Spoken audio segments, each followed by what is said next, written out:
네, 유튜브 올라오면은 한 번 더 꼭 봐주세요. 네, 그러면은 아까 제가 그 남성 행성, 여성 행성을 말씀드렸어요. 남성 행성 같은 경우에는 목성, 토성, 태양 이렇게 남성형 행성이고요. 여성형 행성은 달, 금성. 얘네 두 개가 여성형 행성이에요. 아, 그리고 화성도 남성형 행성입니다. 네, 지금 섹트만 설명드리는데도 머리 용량 초과. 저희, 아, 네, 화성 빠졌어요. 화성도 남자 행성입니다. 화성도 남자 행성이고요. 토성도 남자 행성입니다. 그리고 수성 같은 경우에는요, 오리엔탈인 경우에는 남자 행성이고요. 옥시덴탈인 경우에는 여자 행성이에요. 이제 기본적으로는 이 원리에 의해서 남자 행성은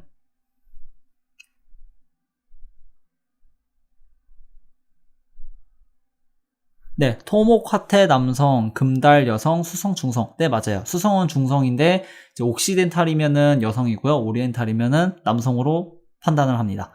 네, 그러면은 이제 여성형과 남성형이 수성병설, 네, 하트설이죠, 하트설. 이쁜 행성입니다.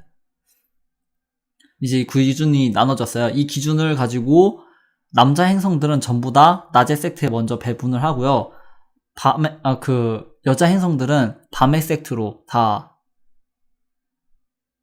먼저 이렇게 무리를 지어놔요. 그러면은 밤에 섹트를 얻는 행성은 달, 금성, 그리고 낮에 섹트를 얻는 행성은 토성, 목성, 태양, 화성 이렇게 4개가 된다라는 결론이 나오거든요. 근데 여기서 고대인들은 한 번 더 생각을 했어요. 섹트의 개념이 단순히 그 행성들의 성별, 그러니까 남성형이냐 아니면 여성성을 띠느냐, 이제 이거 가지고만 판단을 해야 될 문제인 건가 라고 봤는데, 아, 그건 아니다 라고 이제 생각을 한 거죠. 네, 어서오세요. 너는 내 거야 님. 그 이유가요, 흉성들이 있고 길성들이 있어요. 각 행성들이 지닌 자신만의 고유한 캐릭터성이 존재하는데, 그것들이 조금이나마 더 올바른 방법으로 이렇게 자신의 성향을 표출해내기 위해서는 좋은 거는 더 부각시킬 필요가 있고 나쁜 거는 최소화시킬 필요가 있어요. 그렇다고 판단을 한 거겠죠. 고대 사람들은. 그래서 길성들은 어차피 길성이기 때문에 좋은 거기 때문에 섹트가 올바르면 그냥 이렇게 배치를 해도 더 올바른 방식으로 표출을 된다고 봤고요. 흉성은 반대로 봤어요. 흉성은 지금 화성이나 토성 2개 있거든요. 토성은 자기가 너무 추워요. 너무 극하게 춥고요. 건조해요. 그럼 이거를 조금이나마 덜 해줄 수 있는 방법이 뭔가? 추우면은 온기를 줘서 따뜻하게 만들어줘야겠죠? 맞아요. 그래서 토성은 일부러 낮에 섹트를 얻게끔 배치를 해놨어요. 그래서 낮의 토성은 밤의 토성보다 덜 흉합니다. 이게 섹트를 얻었다의 개념이에요. 섹트를 잃었다는, 나 추운데 지금 하필 밤이야. 그래서 더 추워. 이런 거예요. 네, 노리매님 어서오세요. 그리고 화성 같은 경우에는요, 너무 뜨겁고 너무 건조해요. 그래서 생명이 자라날 수 없어요. 그래서 흉성인데요. 너무 뜨거우면 또 어떻게 하죠? 차갑게 식히면 되겠죠? 차갑게 식히는 방법은 밤에다가 배치를 하면 돼요. 밤은 햇빛이 없기 때문에 온도가 떨어져요. 기본적으로 낮에 비해서는 굉장히 공기가 차가워지죠. 그래서 그때 화성이 섹트를 얻는다라고 배치를 해둔 거예요. 즉, 밤 화성은 흉함이 덜하고 낮 화성은 흉함이 더 극에 달한다라고 판단을 하게 되는 거죠. 실제로 문헌에 보면요, 두 흉성에 대해서 얘기가 엄청 많아요. 섹트를 얻는, 즉 낮에 차트를 가진 사람의 토성이 섹트를 올바르게 얻고 있는 경우, 그 상태에서 길성의 각을 받는다면 그 사람은 왕의 자식이거나 아니면은 엄청 크게 될 사람이다. 이런 식으로 이렇게 표기를 해놓고요. 반대로 똑같은 차트인데도 불구하고 만약 이 사람이 밤에 태어나서 토성이 섹트를 잃은 상태에서 그런 일이 있다면은 모든 기람은 감소할 것이고 모든 흉함에서 그 네이티브는 구속당할 것이다. 뭐 이런 식으로 해서 되게 처참하게 해석을 하는 거를 문헌에서 많이 목격할 수 있어요. 화성 같은 경우에도 똑같아요. 밤인 경우에는 되게 좋게 해석을 하고요. 낮인 경우에는 진짜 처참할 정도로 흉하게 해석을 하거든요. 이제 그때는 고전이고 되게 옛날이니까 그렇게 해석을 하면은 맞았겠지만 요즘 같은 경우에는 그 시대가 너무 많이 흘러가지고 그런 식으로 해석을 하면은 거의 틀려요. 대신에 그럼에도 불구하고 이 행성들이 가지는 올바른 섹트의 배분에 대해서는 알고 있어야 된다는 거죠. 그렇다면 행성이 섹트를 얻었다라는 것과 섹트를 잃었다라는 것은 이제 얼마 정도 중요하게 봐야 되는지 그 문제만 남게 되는데요.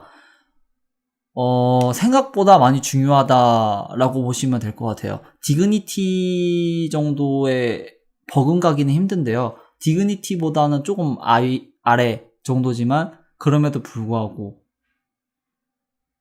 그 행성의 기지를 알 수 있다는 부분에서 중요해지는 거죠. 예를 들면요. 디그니티를 올바로 얻은 토성이 있어요.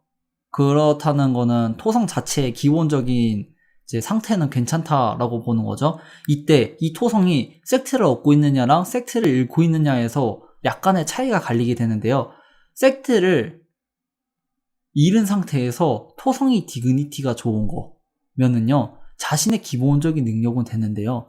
그거를 나타내는 그 특성이 엄청 차갑고 무미건조한 거 있죠. 그런 식으로 이제 그런 능력들을 사용하고 표출하게 된다고 보시면 돼요. 그러니까 스타일이야, 스타일. 섹트는 스타일 정도라고 보시면 될 것 같아요. 정말 편하게 보는 거는 스타일이죠.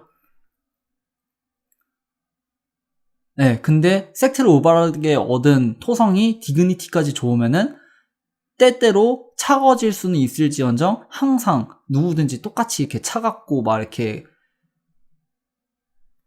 배척하는 식으로 이런 식으로 대하지는 않는다는 거죠. 자신이 가진 그 본질적인 성향을 얼마나 조금 더 잘 다룰 수 있는가가 섹트가 가지는 의미라고 보시면 되겠고요. 그 행성이 능력이 어떻게 되는지 그거에 관련해서가 디그니티라고 보시면 돼요. 약간 다르죠. 디그니티가 좋다고 해서 그 사람이 자신의 본연의 캐릭터성을 올바르게 잘 표출하면서 사용을 할 수 있는가는 또 다른 문제가 되는 거예요.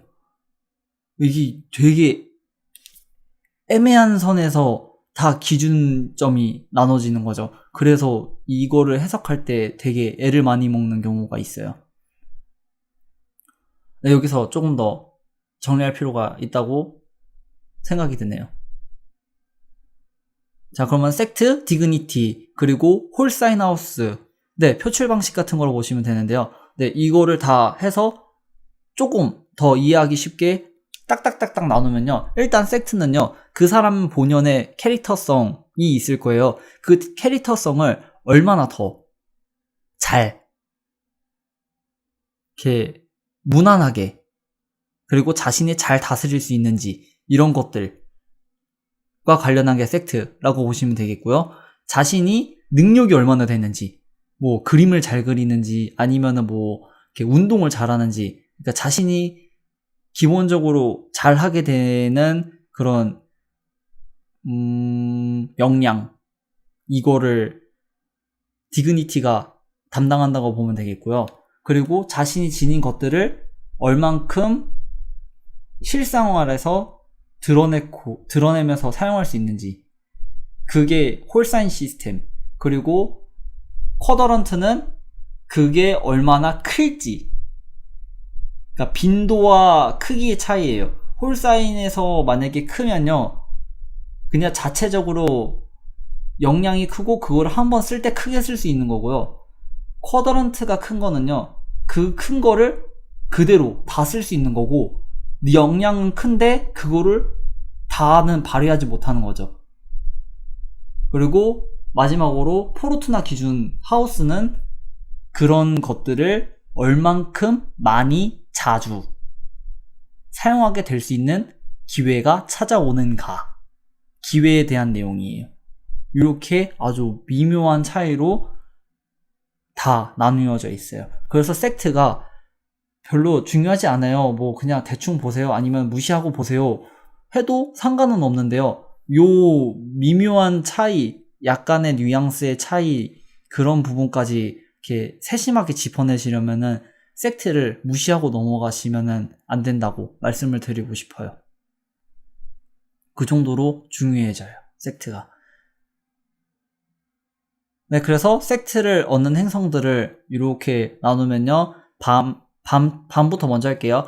밤의 차트에서는요, 달은 무조건 없고요. 그리고 금성도 무조건 없습니다. 그리고 화성도 없고요. 옥시덴탈하는 수성.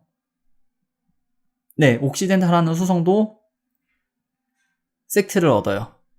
그리고 낮의 차트에서는요, 태양, 그리고 목성, 토성, 이 3개 행성 플러스 오리엔탈하는 수성, 이렇게 4개의 행성이 낮의 차트에서 섹트를 얻는 그런 행성들이라고 보시면 되겠습니다. 그리고 요거를 가지고요, 섹트라이트라고 해서 그 섹트를 대표하는 행성이 있어요.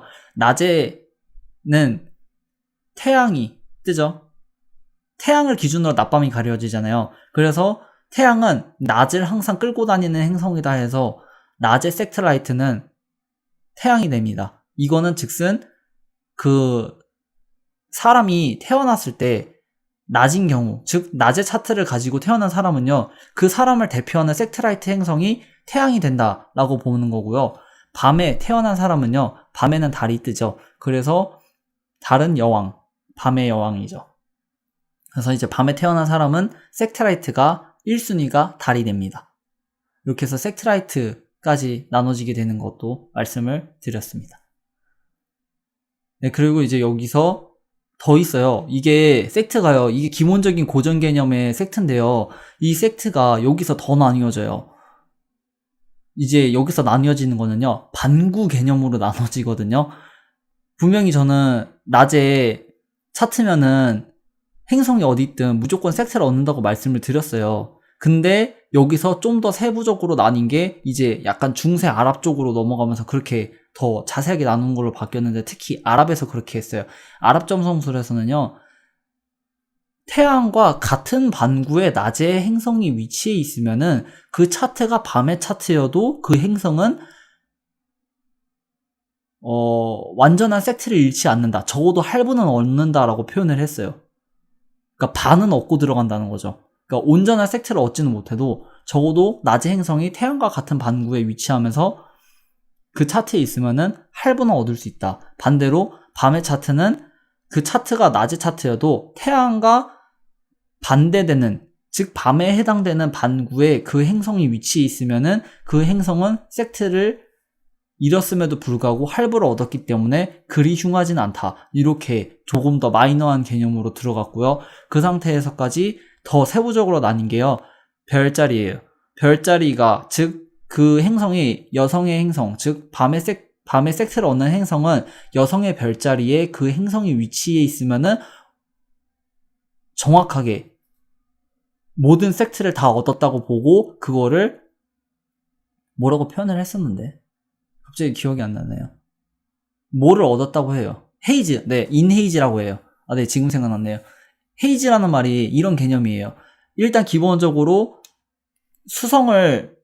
금성을 예로 들게요. 금성이 있어요. 금성은 여성의 행성이죠.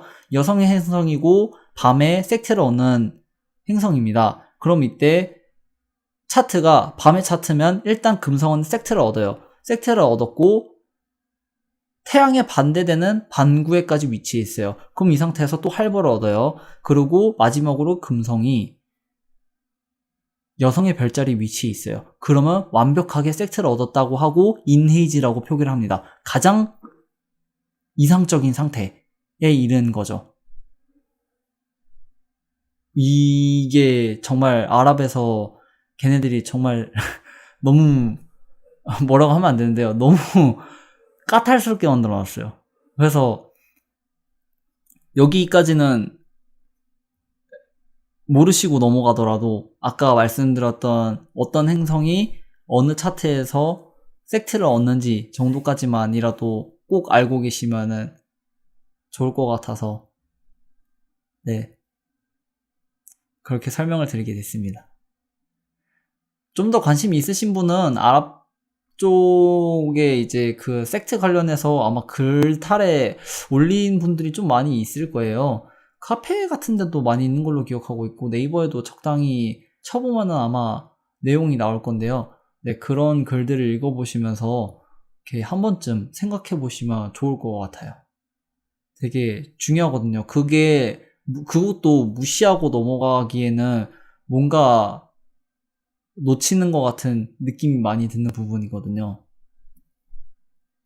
네, 그래서 이제 섹트에 대해서는 이렇게 말씀을 드리고 어느 정도 마무리를 지을 수 있을 것 같습니다. 네, 벤타이크 사이트 가보심 아람 많을 것 같아요. 네, 그렇죠. 아, 벤다이크 사이트요? 벤타이크라고 하셔가지고.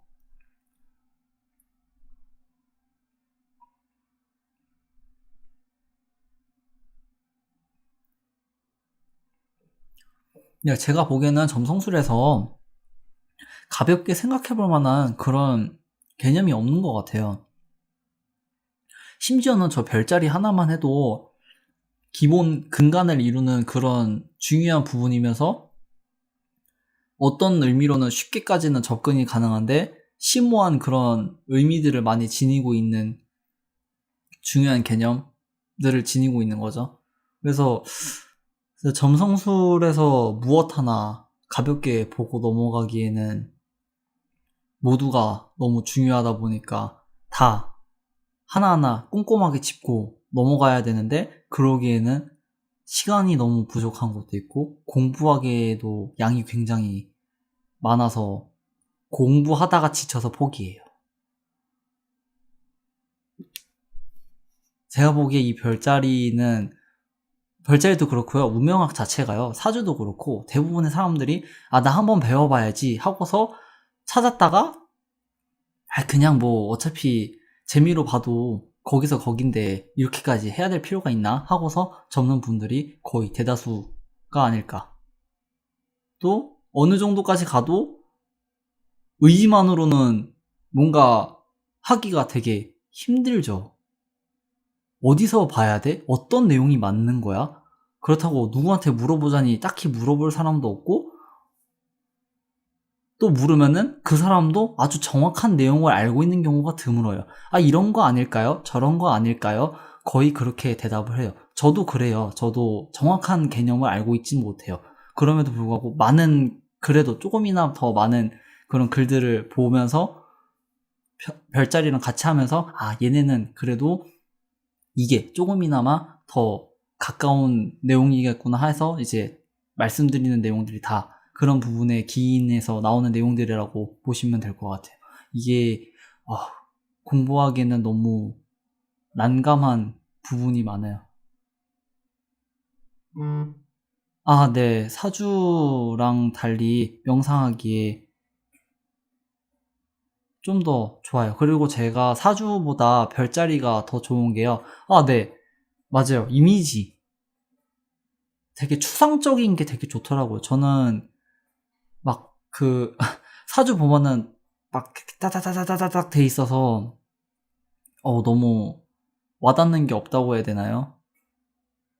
근데 저도 별자리가 더 많이 애착이 가요. 네, 되게 상징적인 그런 부분과 관련해서 이렇게 생각해 볼 수도 있고 저렇게 생각해 볼 수도 있고 조금 더 인간적으로 살펴볼 수 있는 것 같아요. 심지어는 행성을요, 사람의 심리, 신들도 어차피, 그러니까 사람이 신의 그런 형상대로 만들어졌다고 이제 그런 식으로 이제 기독교에서는 얘기를 하는데요. 어쨌든 사람의 심리를 대입을 해서 행성들이 이럴 때는 약간 이런 식으로 느끼지 않을까? 라고 하고서 그렇게 해서 풀어가보고 그거를 실제로 대입을 해보면요. 어느 정도도 맞는 부분들이 있어요. 틀린 부분들도 있지만 그런 심리적인 부분들도 완전히 무시는 할 수가 없을 것 같더라고요. 사주는 동양에서 온 건데 뭔가 설명과 해석은 서양적인 것 같아요. 사주가 이러면 이거 딱 정의가 있음. 아, 네. 점성술은 4분이면 태양도 달도 바뀌죠.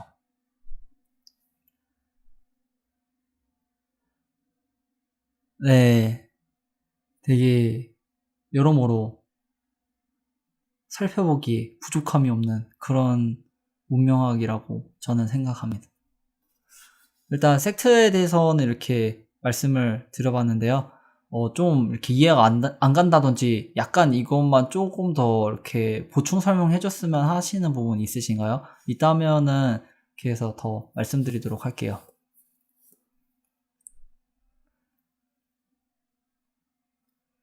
아, 인도점 성술이요? 인도점 성술은요, 제가 예전에 글을 쓴 게 있었는데요. 인도점 성술도 만약에 되면은 약간 재미로만 보는 식으로 살짝 나중에 기회가 될 때 언급을 해보도록 하겠습니다. 방송에서요.